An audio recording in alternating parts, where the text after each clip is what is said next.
Picture this. Wholesale vegetable prices skyrocketing by 30% overnight.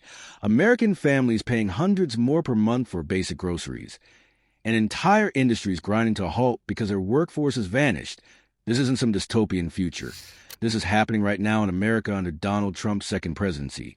And the most shocking part is that these aren't unintended consequences. They're the direct result of three specific policies that even Trump's own supporters are beginning to question.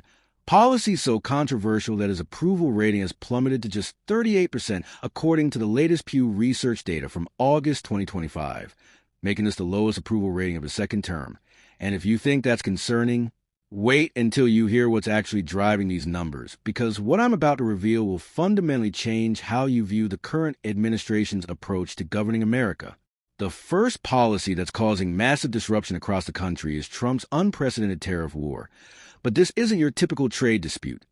Trump has imposed emergency tariffs on imports from Canada, Mexico, and China, citing extraordinary threats posed by illegal aliens and drugs, and has even extended these to countries like El Salvador with a 10% reciprocal tariff. And while the administration frames these as necessary security measures, the reality on the ground tells a very different story, because more Americans disapprove than approve of the Trump administration's tariff increases, according to Pew Research. And there's a very good reason for this widespread disapproval that goes far beyond political partisanship. These tariffs are functioning as a hidden tax on American consumers, forcing companies to pass increased costs directly to families who are already struggling with inflation. And the impact is being felt most severely in essential sectors like food and energy, where American households have no choice but to pay whatever price is demanded, creating a regressive tax system where working-class families bear the heaviest burden, while wealthy Americans can easily absorb the additional costs. What makes this policy particularly dangerous is that it's being implemented without congressional approval through executive emergency declarations, with 51% of U.S. adults saying Trump is setting too much policy via executive order, essentially bypassing the democratic process and concentrating unprecedented power in the executive branch. And when you combine this concentration of power with the economic devastation these tariffs are causing, you start to understand why economists across the political spectrum are sounding alarm bells about the long-term damage to America's economic foundation. The second policy creating widespread controversy is Trump's mass deportation program, which goes far beyond traditional immigration enforcement and ventures into territory that many legal experts are calling constitutionally questionable. And while immigration enforcement typically enjoys some public support, the Trump administration's overall approach to immigration is viewed more negatively than positively, with 42% approving and 47% disapproving. And specifically, 61% of Americans disapprove of deporting immigrants to a prison in El Salvador, which represents a dramatic shift in how immigration policy is being conducted. What makes this policy particularly alarming is not just the scale. We're talking about the largest deportation operation in American history, but the methods being employed, including deportation flights to nations possibly under tariff and other threats from the U.S. where immigrants are detained without regular access to counsel, family communication, or identity documents, which may violate immigrants' rights. And this represents a fundamental departure from due process protections that have been cornerstone principles of American justice for centuries. The economic impact of this policy is already becoming apparent, with wholesale vegetable prices skyrocketing and economic slowdowns in Texas as industries that rely on immigrant workers face severe labor shortages.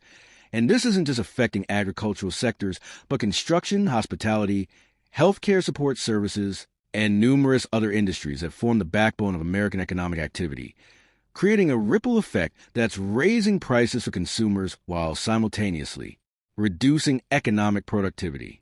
Perhaps most concerning is how this policy is being implemented through emergency declarations and executive orders that concentrate enormous power in federal agencies, allowing for rapid deportations without the traditional legal safeguards that protect both citizens and non-citizens from government overreach. And when you consider that immigration status can be complex and documentation can be lost or disputed, the potential for American citizens to be caught up in these sweeps becomes a very real constitutional crisis waiting to happen. The third policy generating massive opposition is Trump's systematic dismantling of environmental protections, which represents the most aggressive rollback of environmental regulations in modern American history. And experts have identified numerous anti-environment policies enacted in Trump's first 100 days, including cuts to extreme weather preparedness, frozen investments, and block pollution protections.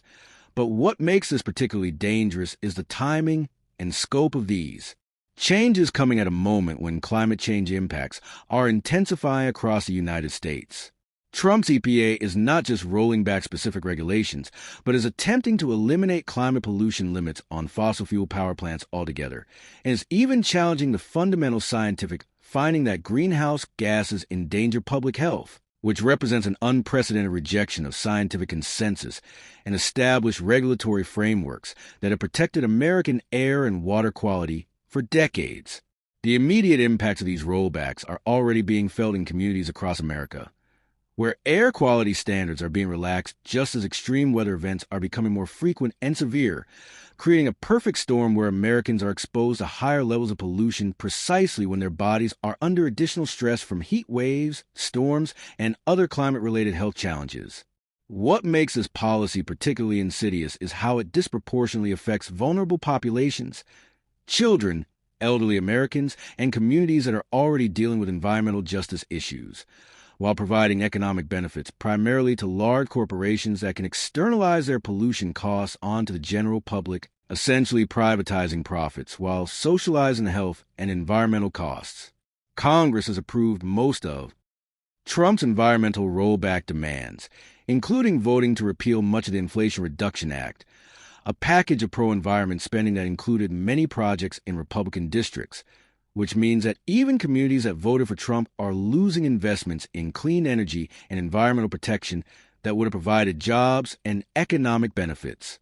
The long-term consequences of this policy extend far beyond any single presidential term because environmental damage can be irreversible, and the regulatory frameworks being dismantled took decades to develop and implement, meaning that even if future administrations want to restore these protections, the damage to both the environment and the institutional capacity to address environmental challenges may be permanent.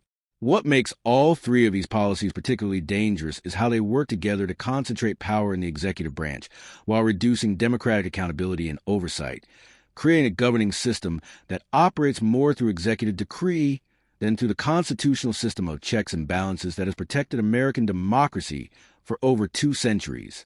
Trump's current job approval rating stands at 38%, with 60% of U.S. adults expressing disapproval, and his net approval has dropped 14 points since his inauguration, indicating that Americans are recognizing the real-world impacts of these policies and rejecting this approach to governance.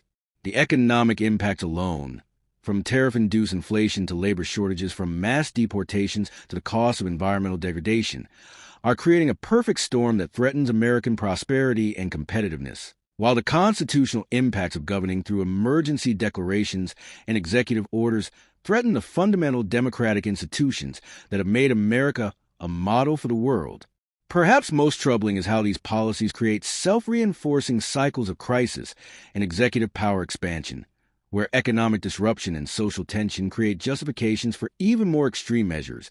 And when you combine this with a systematic dismantling of regulatory oversight and environmental protections, you get a governing approach that prioritizes short-term political gains over long-term American interests and values.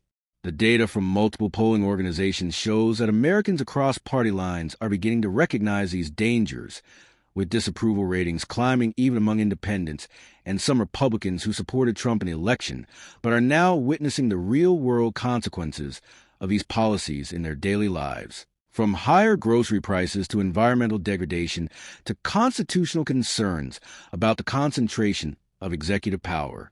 What makes this moment particularly crucial is that these policies are not just policy disagreements. They represent fundamental changes to how America operates as a democracy and as an economy, changes that will have lasting impacts far beyond any single election cycle, and the window for course correction is rapidly closing as these policies become more entrenched and their effects become more severe and irreversible, which is why understanding the full scope and implications of these three dangerous policies is essential for every American who cares about the future of our country and our democratic institutions.